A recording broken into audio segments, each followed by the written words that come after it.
Rinku recording studio Shankar लोहार Darbhanga.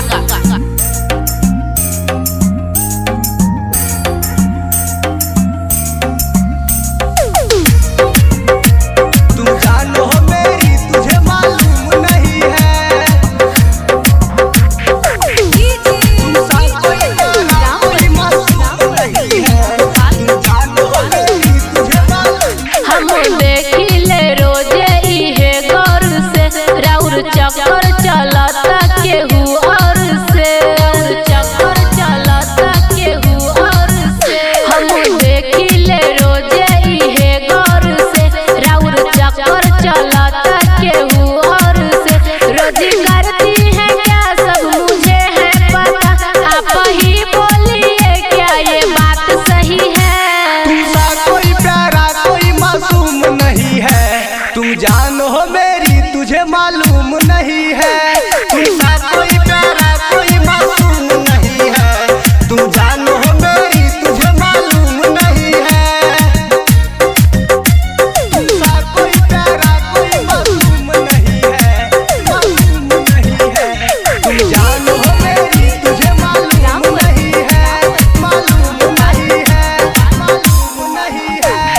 Daily राउर आना जाना लगल रहता, दिल पर हाथ धो के कहा दिल का कहता। ए जान झगड़ा करे बुका ना हो करे जा।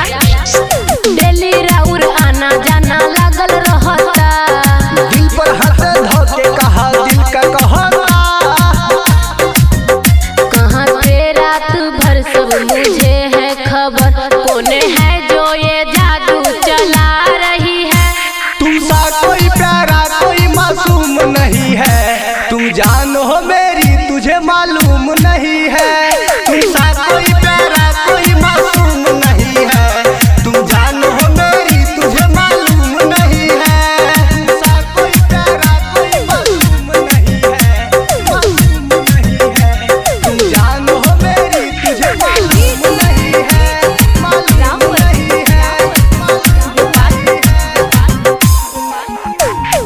सोचतानी जितना नादान नहीं हम, प्यार तो से करतानी मम्मी कसम। ए जान झगड़ा करे बुका ना हो करे जा। सोचतानी जितना नादान नहीं हम, प्यार तो से करतानी मम्मी कसम। ए जान कोई बुका कैसे करी विश्वास, बुलबुल हो तो बदमाश। करन जिसका था डर, सुनो बात वही है। तुमसा कोई प्यारा कोई मासूम नहीं है, तुम जान हो मेरी तुझे मालूम नहीं है।